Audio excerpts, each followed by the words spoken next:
I'm here to be an all-time great. You now rocking with the best. Purple yellow, purple yellow, purple yellow, purple yellow. The Lakers repeat back-to-back titles. Welcome to the Big Baby Jonathan Sports Podcast. Oh, he's smoking hot. The latest Laker news. Another great Showtime feed. The greatest Lakers show. This is going to be legendary for a long time. This is the Big Baby Jonathan Sports Podcast. Lakers all day. Go Lakers!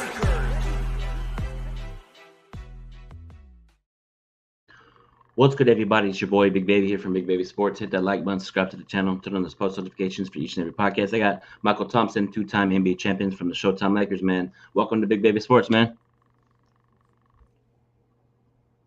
Be here, long overdue. Yeah, man, it's long overdue, man. Let's get right into it, man. So the Showtime Lakers, man. So tell us about that experience, man. What was that like being a part of that? Such a great team in the Showtime Lakers, man. You know, the crazy thing about that is before I joined the Lakers, I was in the league for 8 years. So it wasn't like I was a young rookie just coming into the league and experiencing big games for the first time. And I had been in big games before. Mm-hmm.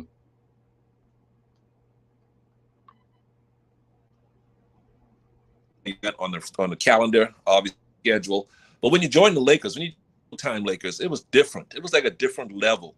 It was like you went from being in a decent rock band, all of a sudden now you're a member of the Rolling Stones.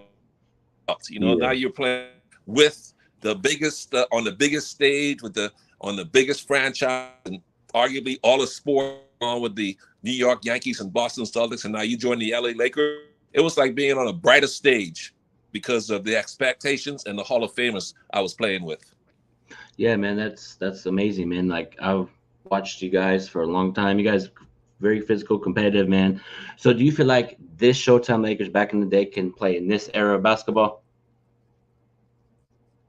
Oh, yeah, of course. All the great players will transition to play today. Willie Mays would be a star today. Jim Brown would be a great NFL player today. Muhammad Ali would dominate heavyweights today. So the greats of the past could always games would always evolve, just like the game has evolved, and they could adapt and fit and like they did in the past. Will Chamberlain, Kareem, a young Kareem, they definitely could. And that Showtime Laker team, we ran the fast break. The only difference from that team to the teams today is we didn't shoot as many threes, but we would adapt, shoot more threes because we had 3-point shooters on the team. Guys like Byron Scott was one of the best shooters this game's ever seen. Magic could make threes. Michael Cooper could make threes.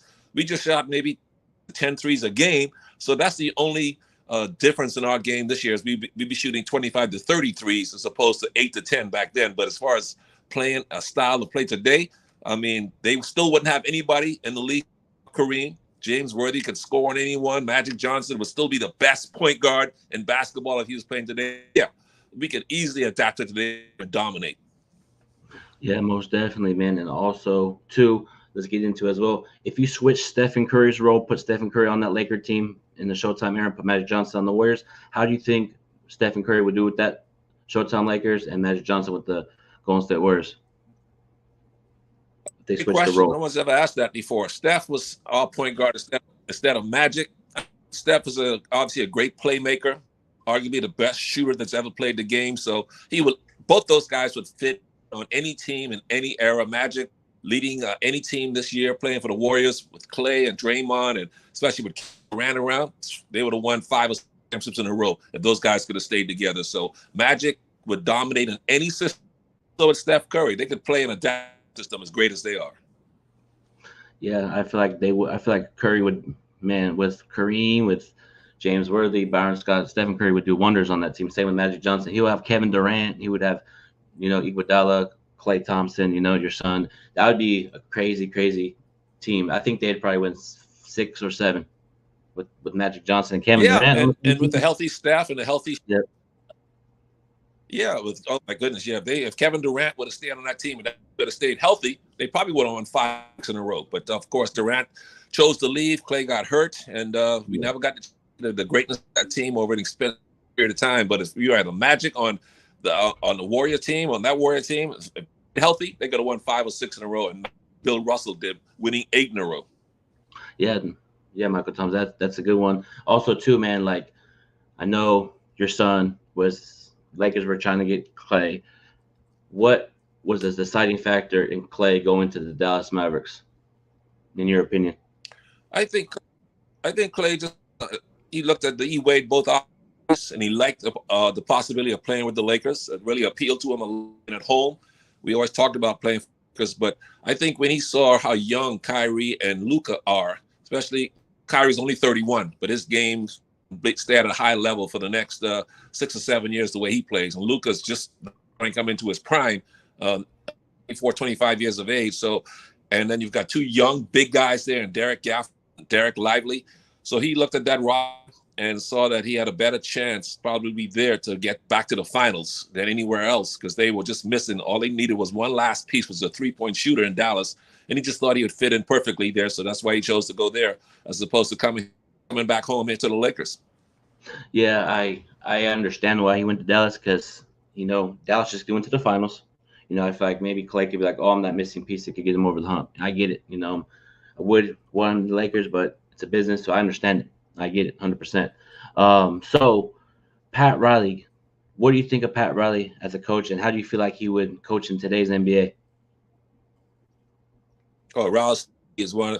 If you do the Mount Rushmore of NBA coaches, 4 faces of the coaches ever, obviously it'd be Red Auerbach, Greg Popovich, Phil Jackson, and Pat Riley. There'd be the 4 faces up there. Pat Riley was that great in today's game. He would easily translate into a great coach. He already did it in the 2000s when he led the Miami Heat finals with Shaq and Dwayne. So he's already proven that he could coach in this era. Guys like Pat Riley can coach in any era because he's a man. He expects you to be a pro and to be a man, to help hold yourself accountable and to show up responsible for your duties. And sometimes that's what's missing in a lot of these teams. Guys, coaches expecting and demanding that their players themselves like professionals, like men. As that's what Pat Riley demanded and expected. So if he coached in today's era, he would easily be successful, because he'd find those kind of players, guys who want to be winners, and that's all they cared about. So that's what he cared about. And if he was coaching 2020s, he definitely still success. Yeah, I think Pat Riley would be success in the NBA in today's era too. I just feel like Pat Riley would hold these players accountable, because in today's NBA, in my opinion, a lot of players, if you hold them accountable, they take offense, they get upset. That's just how I see it, and I feel like Pat Riley would be a great coach in this era. I think he would bring a lot of winning to this league, man. He already is a winner, but you put him on like Oklahoma City, I feel like he would turn Oklahoma City Thunder into a big-time championship contending team. Those, Yeah, those young guys will grow up in a hurry, because Rouse would expect to conduct themselves like adults for excuses. But to go out there and put the work in, bring the work ethic, get it set up in practice, that's the way Riley did. And if you can't do it, then he would get you and get somebody else and bring someone else who's willing to do it, who's able and capable of doing it. Rouse is a no-nonsense coach, a no-nonsense executive. And that's why he's been so successful in Miami. Yeah. Yeah, and also, too, man, let's dive into the Lakers season, man. What's the expectations for J.J. Redick in his first year with the Los Angeles Lakers? I think J.J. will be fine. He's got an assistant coach type guy, and LeBron James he can depend on to help him for this team. AD is still one of the best 3 centers in the game, and the Lakers have a good balance up and down. So obviously the 3 best teams that people will probably say are going to be Dallas, Minnesota, and Oklahoma City in no particular.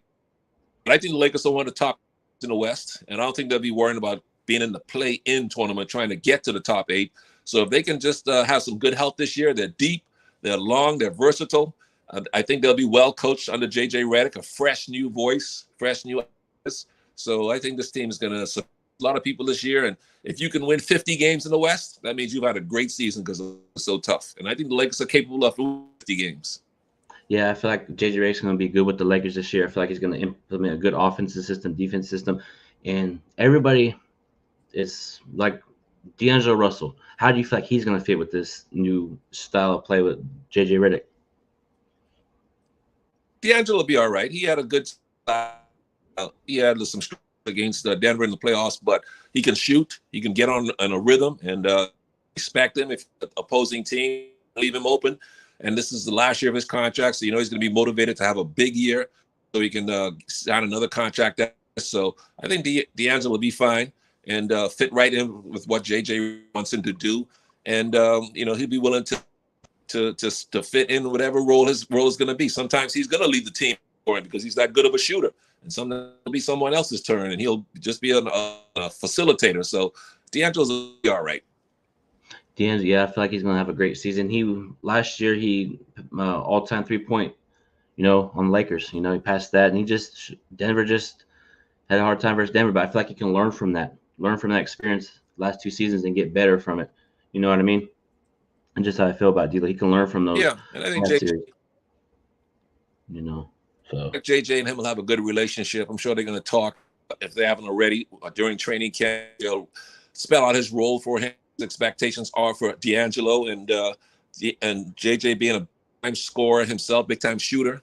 He'll be a good teacher, a good mentor for D'Angelo here in this, I think, a 7th or 8th season. Yep, he's going to be good this season. Also, too, man, we got to get into it, man. Team USA, man, they got the gold, man. That's, I'm excited for that, too. They got the gold, man. LeBron playing at a high level still. It's not surprising. Where does LeBron have to do to get a jersey retired with the Lakers and a statue? Well, he already got. He's arguably the greatest player to ever play. Him, Kareem, or Michael Jordan, or Will Chamberlain. Those are the 4 names to me. So led the Lakers to a championship in 20. Obviously, I think he's been here long enough now where he definitely get a outside. Even though he's played in Cleveland, he'll get a statue there. He might even get one in Miami. I think he deserves one in Miami too. He led them to 2 champions, so he deserves. So he'll have 3 ships with three trophies, statues with 3 different franchises, which he deserves.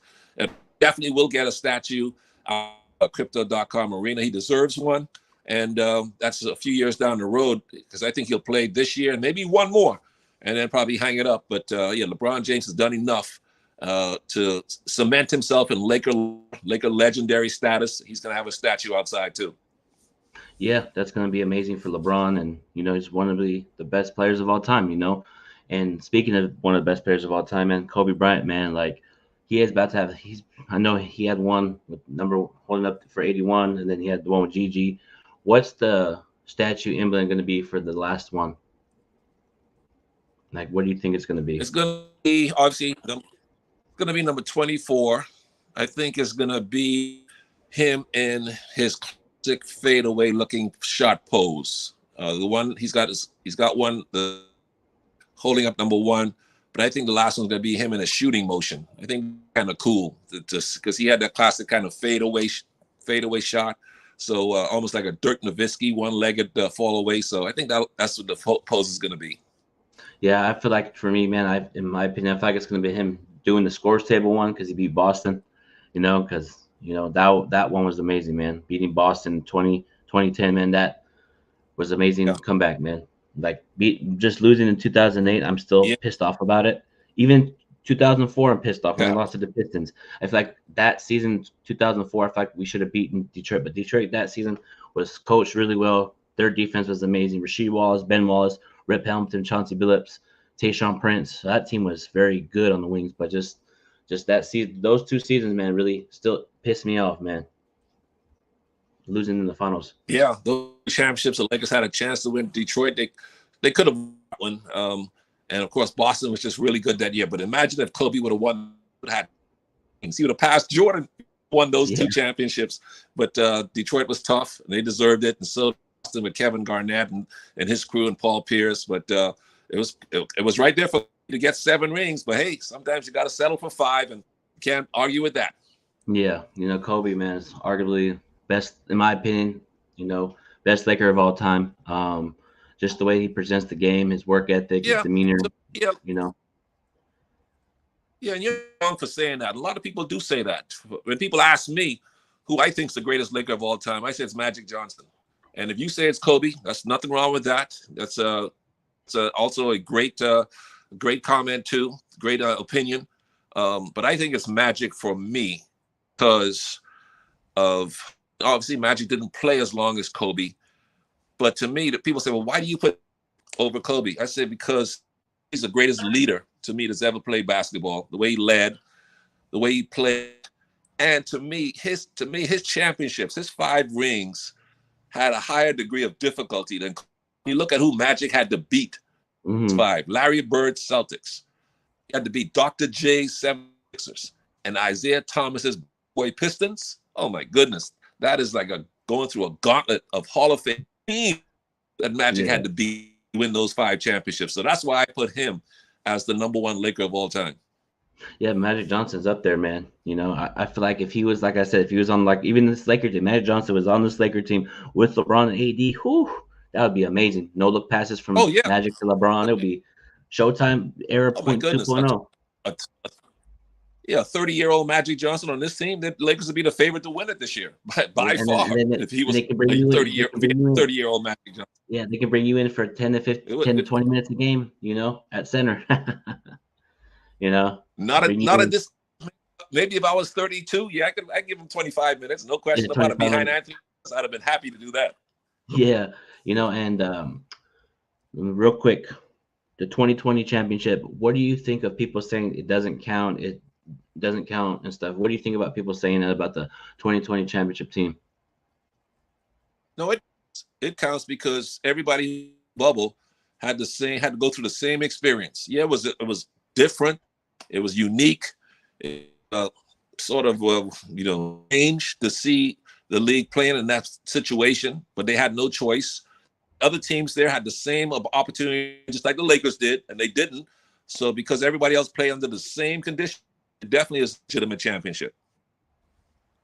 Yeah, I feel like it's one of the best it's up there, you know, because 2020 was a crazy year with stuff going around the world, Kobe passing away, all that stuff. I feel like the way that they finished it, you know, I feel like Kobe was with that team in spirit. Like, I feel like he was there, you know, just the way that the team preparation, the game, just the way that the team was running, you know, and I feel like it's up there with 2010, in my opinion, the way that they finished it.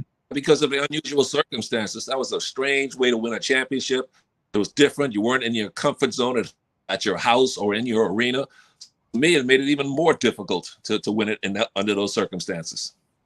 Yeah, it was unfortunate, but the fact that when it's the Lakers, anytime Lakers win something, it doesn't count. But if somebody else wins, it's okay. But like it's the Lakers, we win and we get scrutinized. But I guess that's just part of being the Lakers, you know. If you win, you get scrutinized. Yeah, that's like, you know, when you're the best looking guy or the hottest girl, and you know, people are going to be jealous of you. And that's what the Lakers have always, you know, the hottest girl in school or the best looking guy, the football captain and stuff. So people get a little jealous of them. So, and that's just nature. Yeah, it is, man. It's, you know, I have a Kobe story. He followed me on Twitter like years ago when he tore his Achilles, and he was tweeting, and he said, I'll follow people. What are the game plan versus the Spurs? I said, go through Pau Gasol, move the ball around. 10 minutes later, he follows me, and we have a conversation, and arguably one of the best experiences on social media I've ever experienced with Kobe Bryant. Yeah, Kobe was a great guy, man. He was a man of the people. He was always friendly to people. I used to see him behind the scenes when a lot of people didn't see him, because I traveled with him and stuff, and saw how he embraced the public, embraced his fans to come up to him and take selfies, to sign autographs. So Kobe was a mega star, the biggest star in the NBA at the time, but he was very approachable and very polite and kind and nice to his fans. I always appreciate that and respected that about him. Yeah, you know, I met him in person a couple of times. Didn't take a picture with him. Just talked to him, chopped it up. He's really humble and nice. You know, he's really mellow and really relaxed. But in 2025, man, I'm going to the Bahamas. Do you have any good recommendation spots for any good eating places in the Bahamas? Oh, yeah. You got to go over to the Fish Fry. Once you get there, just ask the cab drivers. They'll tell you where to go. The area called the Fish Fry. You can get some great native food. So that's very close. Everything's close to Nassau. If you're in Nassau, if you have a hotel you stay in, everything's a 15, 20-minute drive or even less, because everything's so close together. But definitely head over to the Fish Fry, where you can get some good old native food, some good old fish, some nice dishes and stuff. So you'll have a good time. All right, man. Yep, I'll have a good time. Looking forward to it. And also, too, I had you down as when I first started this podcasting journey in 2016. Finally got you on, man. Finally got you on as one of my goals. I'm glad to be here, man. Yep, appreciate it, man. That's going to do it for Big Baby Sports. Yep, man. Thanks for joining, Michael Thompson. Right. Appreciate you. All right, baby. Talk to you soon.